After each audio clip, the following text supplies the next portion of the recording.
How you guys doing? Not great, Gavin. Oh, what's going on? Not great. No. Well, somebody sent out a stat, and I saw it, and it's going to just make me so sad today. Uh-oh. So sad. Is that a tease for something coming up later? Or? I mean, I can just tell you right now that Ezekiel Elliott, amongst 105 players in the league who have been targeted on at least 300 passes since he came in the league, 105 players, again, I repeat, 105 guys have been targeted at least 300 times since he came in the league. Here's where Zeke ranks in various metrics. 105th in total EPA, expected points added. 105th in expected points added per play. 105th in success rate. 105th in win probability added. The worst player in the league who gets targeted a lot is Ezekiel Elliott, and the Cowboys play the hell out of him! Sorry. Yeah. Good sports passion right there. So he gets the ball a ton, and in the passing game, he's the worst player you could possibly throw a ball to, and they do it a lot.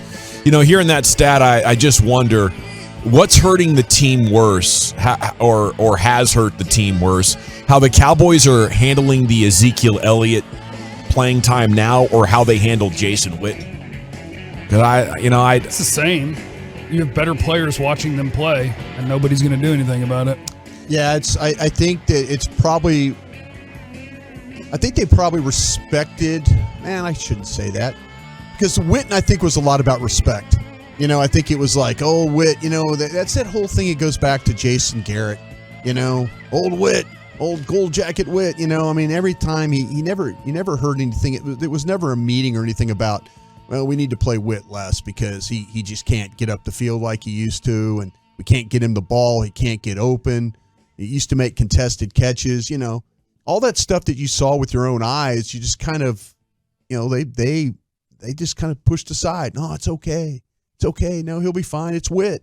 We got Witt. You know, that's all we need. I think Zeke is actually getting the same type of treatment. Yeah. You know, that, man, this guy came in in good shape. He got nicked up. He played hurt. He didn't want to come out. You know, coaches will always, you know, give that guy the benefit of the doubt. They'll always say, yeah, that guy's a warrior. You know, you guys all talk bad about him, but that guy's a warrior. He lines up and plays. He's better than those other guys who, you know, aren't playing, you know, that kind of thing. So I think it's a very similar path. Oh yeah, I think you're dead on about that. You know, I think especially the players have had a tremendous amount of respect for Witten, and I think these coaches have a tremendous amount of respect for Zeke. And I don't know. The fact that multiple coaches think they need more Pollard, but you can't get it, I think is devastating, because it shows you like the communication isn't flowing well enough, that the best ideas don't get thrown in the hopper and executed. But I think it's more devastating than what was happening with Witten, because Witten was more of a check down guy, you know, and right now what you're looking at is the inability to get a running game going to make the defense respect the running game, and that breaks the offense. Yeah. Like putting Witten in there didn't break the offense, because you could still run the hell out of the ball with DeMarco Murray, and you had other, you know, star players, and the thing functioned. But now, you know, to me, if you have Tony Pollard getting a lot of those carries instead of Zeke, and a lot of those passes now, I mean, to find out he is dead last in the NFL amongst receivers that are targeted a lot, or, you know, I guess it's just 60 times per year, 50 times per year or more. He's dead last in the NFL. And there's nobody on the Cowboys going, hey, guys, I know your eyes might tell you Zeke's still the man, but look at this data. It's 1.5 yards less per carry than Tony Pollard, and he's one of the worst people to pass it to in the NFL. The worst. Well, why did they have so much success? And I'm trying to figure this out, too.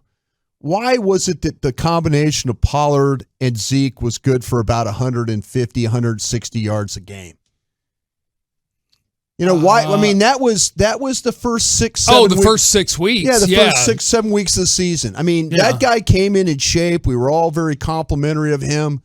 They were running the ball. I mean, we weren't complaining about this team not running the football. We were actually saying, man, it's great. They look great. They're doing a great job running. I love them running the ball if they're running it really well. But see, that's what I'm saying. I mean, why did it work and then it stopped working? Yeah, well, I mean, again, is that on Zeke? Is that on Pollard? Who is that on? It's on the O-line and the coaches. That's what I'm saying. Yeah, as a guy who never gives running backs credit, they don't deserve much blame either, because if you can block, they can run. Yeah, I mean, this football team offensively was doing everything in its power to make Dak Prescott the absolute best quarterback he could be.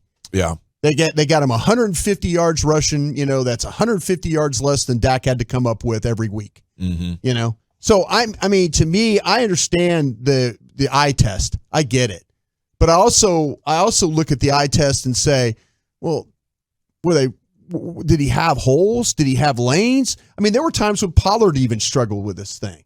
So I don't know if it's unfair to kick Zeke in the junk like we are, because overall Pollard didn't have success running the ball either. What I would grant you is, I mean, if you want to be technical, Pollard was 5.5 a carry. Over the course of the season, Pollard ran the hell out of the ball. But they had 160 yards rushing a game, basically. Yeah. The two of them. Over the course of the season, it would tell you that Pollard ran the hell out of the ball. Now, he wasn't able to sustain what they did early, but and that's the hard part, is I think that Zeke is incredibly popular, so kicking him in the junk over and over again on the radio is probably not good for business.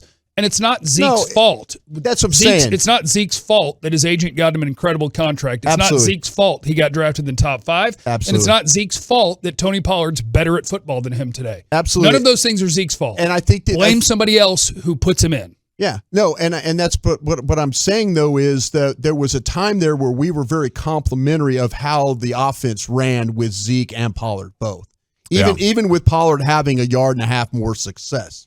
Yeah, that's what's devastating too, is because so much of the defensive adjustments were to play the run even less, and they continued to get worse at it. I think something happened with the offensive line, and that's why we're pointing at the offensive line coach. The tight ends don't block at the point of attack. The line had their problems. The line coach. I mean, to me, I am pointing all my hate or whatever you want, sports hate, whatever, or passion towards disappointment. Yeah, thank you. Mm-hmm. Towards what's wrong with the offensive line. Yeah. That's the group that you've paid the premium for. That's the group you want to lean on. That's the group you hang your hat on. Something happened to that group. Did it? And it happened with the line coach. It happened with the players up front. I knew the tight ends couldn't block. I mean, we knew that coming in.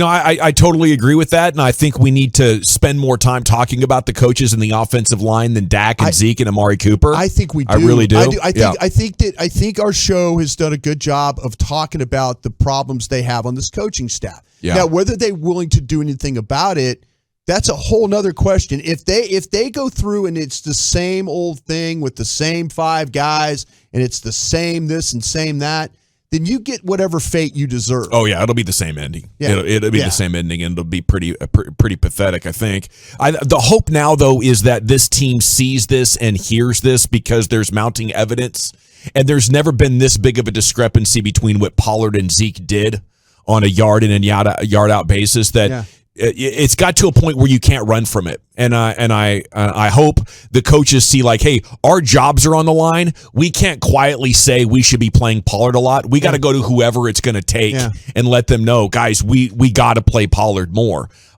because I want to go back and start it all again and see how different things look with an offensive line that's only, run blocking the 23rd or 24th best in the league. How much better would the end product be? Because if you're not holding, you need somebody incredibly quick to get past that trash. Yeah, I mean, I think that you're right. I think you guys are onto something about Pollard could have made a difference on some plays when they didn't block things clean. But this team, the first 7 weeks of the season, was magical running the football. They were. I mean, they could not be stopped running the ball.